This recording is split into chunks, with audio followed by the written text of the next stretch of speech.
Assalamualaikum warahmatullahi wabarakatuh.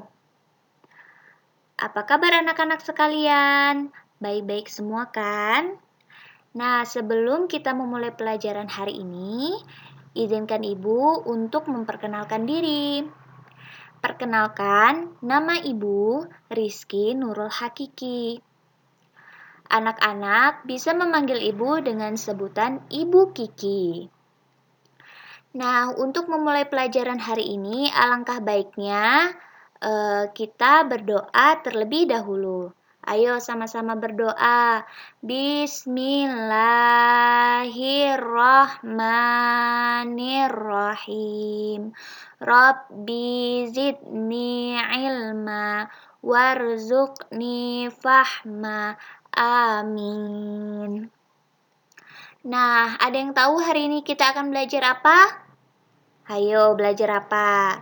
Nah, hari ini kita akan belajar tema 6 cita-citaku dengan subtema 1 aku dan cita-citaku pembelajaran 1. Hayo, di sini siapa yang sudah punya cita-cita? Coba Mutiara, cita-citanya apa? Pasti anak-anak Ibu mempunyai cita-cita. Ada yang ingin jadi pilot, polisi, dokter, guru, dan sebagainya. Cerita tentang cita-cita dapat diungkapkan dalam bentuk karya sastra. Contohnya seperti apa? Coba anak-anak buka bukunya, buku LKS-nya di halaman 5. Ya.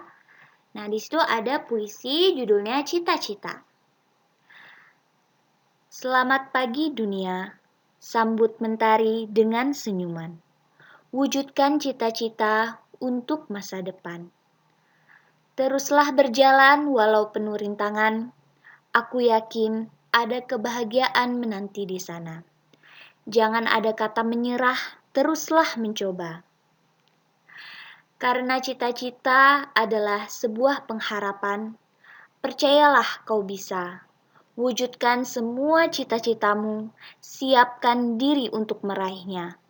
Genggam dunia ini dan taklukkan mereka. Nah, karya yang Ibu baca ini merupakan karya sastra yang disebut puisi.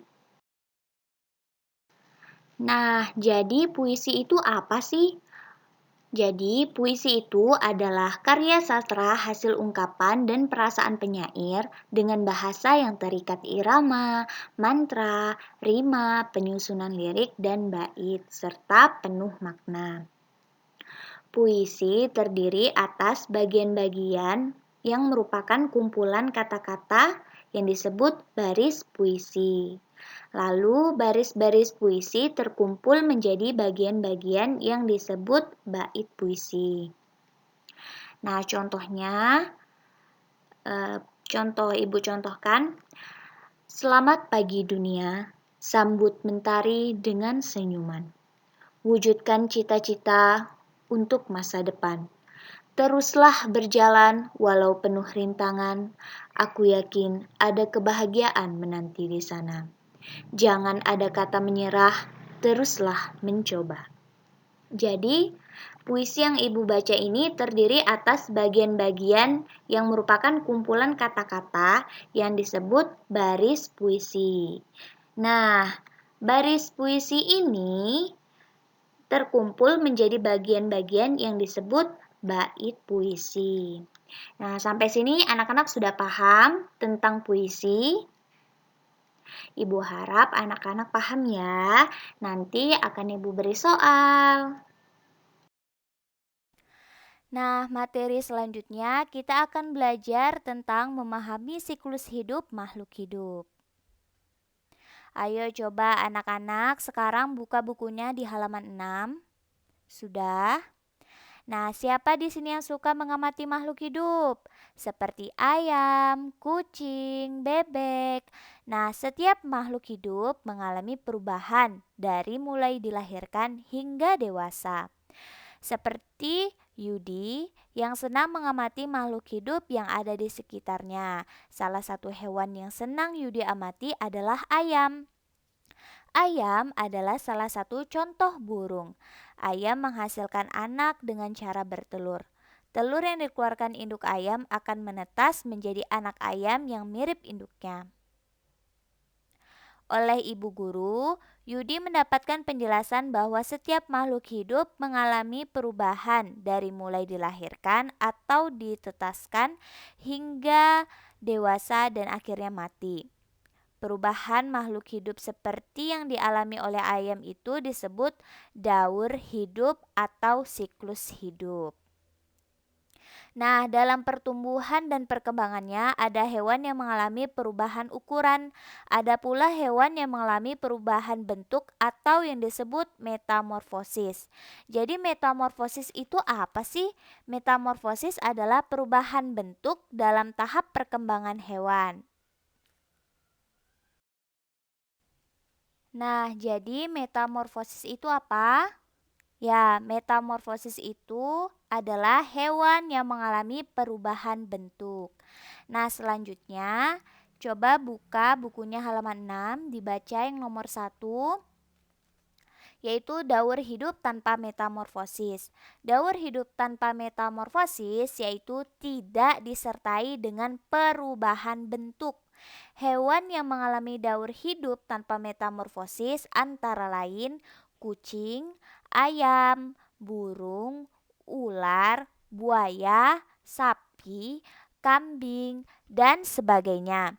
Nah, hewan-hewan yang ibu sebutkan itu hanya mengalami perubahan ukurannya saja, perubahan ukuran tubuhnya dari yang kecil hingga menjadi dewasa. Nah, contohnya seperti anak kucing, hanya mengalami perubahan ukuran tubuhnya saja hingga menjadi kucing dewasa.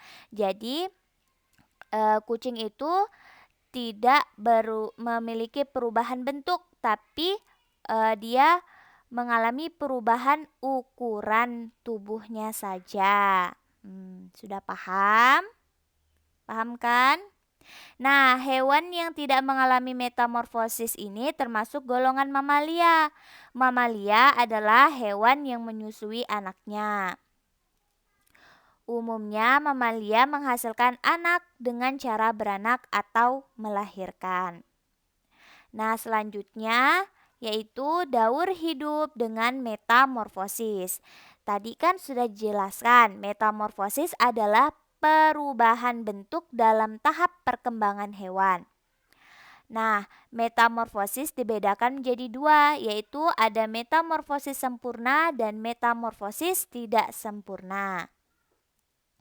Yang pertama, metamorfosis sempurna.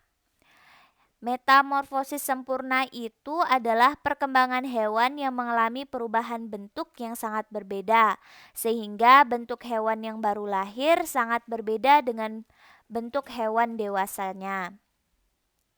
Contoh, hayo ada yang tahu contohnya seperti apa? Nah, contoh hewan metamorfosis sempurna seperti kupu-kupu, katak, dan nyamuk. Dapat kalian lihat di gambar. Nah, ini merupakan contoh hewan metamorfosis sempurna. Perubahan bentuk hewan pada metamorfosis sempurna dari telur, larva, pupa, atau kepompong hingga hewan dewasa. Jadi perubahannya itu sangat berbeda. Kalau hewan metamorfosis sempurna, jadi hewan metamorfosis sempurna itu perubahannya sangat berbeda. Nah, lalu metamorfosis tidak sempurna yaitu perkembangan hewan yang mengalami perubahan bentuk tidak terlalu berbeda, sehingga bentuk hewan yang baru lahir dan hewan yang dewasa tidak terlalu berbeda. Dapat dilihat contoh hewan yang mengalami metamorfosis.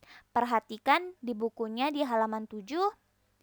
Nah, contoh hewan yang mengalami metamorfosis tidak sempurna seperti kecoa, belalang, dan capung. Hewan ini tidak mengalami fase larva dan pupa. Dapat dilihat pada gambar yang Ibu tunjukkan. Nah, perubahan bentuk hewan pada metamorfosis tidak sempurna itu dari telur, nimfa, hingga hewan dewasa. Nah, ini merupakan gambar yang Ibu tunjukkan ini adalah contoh kecoa. Jadi kalau hewan metamorfosis sempurna itu dia memiliki perubahan yang sangat berbeda. Kalau metamorfosis tidak sempurna itu memiliki perubahan bentuk tidak terlalu berbeda. Sudah paham anak-anak? Paham ya? Nah, alhamdulillah pelajaran hari ini kayaknya sudah selesai nih. Nanti akan Ibu beri soal ya. Nah, untuk menutup pelajaran hari ini, marilah bersama-sama kita membaca hamdalah. Alhamdulillahirabbil alamin.